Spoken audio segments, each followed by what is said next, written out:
Hi welcome back to my channel Telugu mindful books. ఈ రోజు ఈ వీడియోలో the most popular Ikigai book summary, అలాగే చాలా వరకు ఈ బుక్ గురించి తెలియని విషయాలు మీతో షేర్ చేసుకోవడానికి ట్రై చేస్తాను. So book summaries and mindful concepts కోసం నా ఛానల్ కి తప్పకుండా సబ్స్క్రైబ్ చేసుకోండి. ఇకిగై ఈ బుక్ దొరకని ప్లేస్ అంటూ ఉండదు. అలాగే చాలా లాంగ్వేజెస్ లో ఈ బుక్ ని ట్రాన్స్లేట్ చేశారు కూడా. ఎవరికైనా ఫేవరెట్ బుక్ లిస్ట్ లో ఖచ్చితంగా ఈ బుక్ ఉంటుంది. అసలు ఈ బుక్ మెయిన్ గా పాపులర్ అవడానికి కారణం ఏంటి? ఈ వెన్ డయాగ్రామ్ అండ్ దాని కాన్సెప్ట్. స్పెషల్ గా టీనేజర్స్ ఈ కాన్సెప్ట్ కి బాగా అట్రాక్ట్ అవడం జరిగింది. అయితే వెన్ డయాగ్రామ్ ని అపోజ్ చేసే వాళ్ళు కూడా ఉన్నారు. సో వెన్ డయాగ్రామ్ ఏంటో, దాన్ని అపోజ్ చేసే వాళ్ళు ఏమంటున్నారో కూడా ఇప్పుడు చూద్దాం. ఇకిగై అంటే రీజన్ ఫర్ బీయింగ్. అయితే మీ లైఫ్ లో ఇకిగైని ఈ వెన్ డయాగ్రామ్ ద్వారా ఫైండ్ అవుట్ చేయొచ్చు అని ఆథర్స్ అంటారు. ఈ డయాగ్రామ్ లో 4 క్వశ్చన్స్ ఉంటాయి. What you love, what you are good at, what you can be paid for, and what world needs. ఈ 4 క్వశ్చన్స్ కి ఆన్సర్స్, అలాగే వాటి ఇంటర్సెక్టింగ్ ని మీట్ అయితే అదే మీ life ikigai. For example author ప్రకారం what you love. For example మీకు సింగింగ్ అంటే ఇష్టం. నెక్స్ట్ క్వశ్చన్ వచ్చేసి what you are good at. Singing లో మీరు బెస్ట్ అనుకోండి. What you can be paid for. ఈ సింగింగ్ ని కేవలం మీ వర్కో మీ ఫ్యామిలీ వర్కో పరిమితం చేయకుండా మీ సింగింగ్ ద్వారా మనీ ఎర్న్ చేయగలగాలి. అంతేకాకుండా ఫైనల్ క్వశ్చన్ వచ్చేసి వాట్ వరల్డ్ నీడ్స్. ఇలానే మీరు ఎర్న్ చేసుకుంటే సరిపోదు. నా సాంగ్స్ నలుగురిని మార్చేలా ఉన్నాయా లేదా, ప్రపంచానికి ఏం కావాలి అనేది చూసుకోవాలి. ఇవన్నీ బ్యాలెన్స్ చేసుకుంటే గనక అదే మీ లైఫ్ ఇకిగై.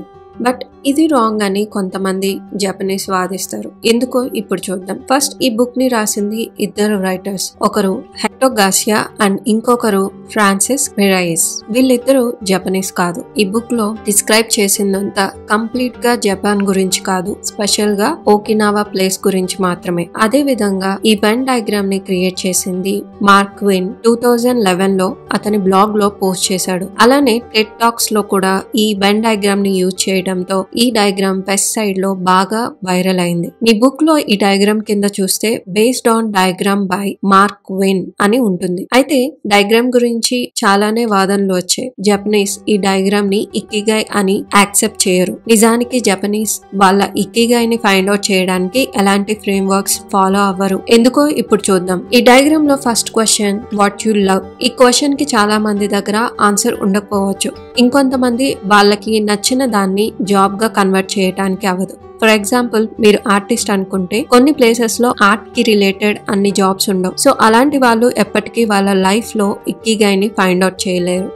సో దీన్ని బేస్ చేసుకొని అకార్డింగ్ టు ఇకిగై కాన్సెప్ట్ ఈ డయాగ్రామ్ కరెక్ట్ కాదంటారు. కొన్ని రీసెర్చ్ లో తెలిసింది ఏంటంటే జపనీస్ లో చాలా పర్సెంట్ పీపుల్ కి ఇకిగై అంటే మనీతో సంబంధం లేదు. కంపల్సరిగా మీరు లవ్ చేసే దానికి ఖచ్చితంగా మనీ రావాలని లేదు అని కొంతమంది వాదిస్తారు. ఇకిగై అంటే రీజన్ ఫర్ బీయింగ్. మీకు హ్యాపీనెస్ ని ఇచ్చేది ఏదైనా, మీ ప్యాషన్ అవ్వచ్చు, ఫ్యామిలీ అవ్వచ్చు, ఫ్రెండ్స్ అవ్వచ్చు. ఫర్ ఎగ్జాంపుల్ ఇకిగైని ఎలా మెన్షన్ చేయాలి అనడానికి this dog is my ikigai అని కూడా చెప్పొచ్చు. ప్రతి ఒక్కరి ఇకిగై వేరువేరుగా ఉంటుంది.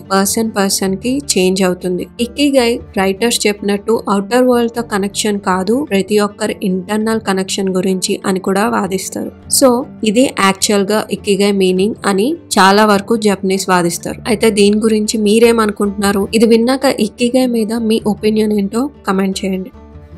సో రిమైనింగ్ సమరీలోకి వస్తే ఓకినావా వాళ్ళు ఎక్కువ కాలం జీవించి ఉండడానికి కారణం ఏంటి?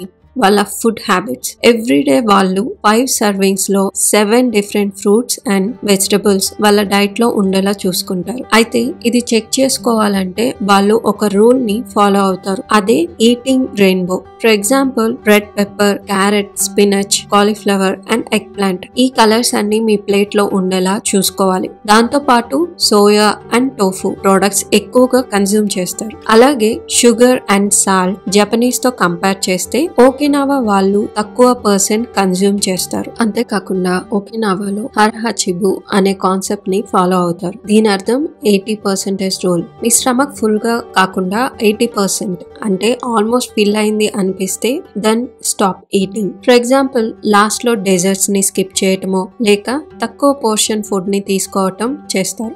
Next anti ageing secret. Okinawa వాళ్ళు హెల్దీగా యంగ్ గా లాంగ్ టైం బ్రతుకుతారు, కానీ మనలాంటి ప్లేసెస్ లో చాలా మంది యాక్చువల్ ఏజ్ కన్నా ఎక్కువగా కనిపిస్తారు. దానికి కారణం stress is the main cause for hour ageing. Also different health issues రావడానికి కూడా కారణం ఈ స్ట్రెస్ కింద రీసెర్చ్ లో చెప్తారు. మనం ప్రతి దానికి స్ట్రెస్ తీసుకోవటం వల్ల మనలో ఉన్న హెల్తీ సెల్స్ డ్యామేజ్ అవుతాయి. దీని వల్ల మన బాడీ యాక్చువల్ ఏజ్ కన్నా ఎక్కువ ఏజ్ లా కనిపిస్తుంది. స్పెషల్ గా ఫస్ట్ ఈ డిఫరెన్స్ అనేది మన స్కిన్ లో అబ్జర్వ్ చేయగలం. స్ట్రెస్ మెమొరీకి సంబంధించిన న్యూరాన్స్ ని ఎఫెక్ట్ చేస్తుంది. అంతేకాకుండా సర్టెన్ హార్మోన్స్ రిలీజ్ చేయటం వల్ల డిప్రెషన్, బ్లడ్ ప్రెషర్, యాంగ్జైటీ ఇలాంటివి కూడా ఎఫెక్ట్ అవుతాయి. ఏజింగ్ కి ఇంకో కారణం కంటిన్యూగా కూర్చోవటం అని కూడా చెప్తారు. అయితే ఈ స్ట్రెస్ ని పోగొట్టి యంగ్ గా ఉండేలా ఓకినావా వాళ్ళు ఏం చేసేవాళ్ళు అండ్ రైటర్స్ ఏం చెప్తున్నారో చూద్దాం. Be mindful about reducing stress.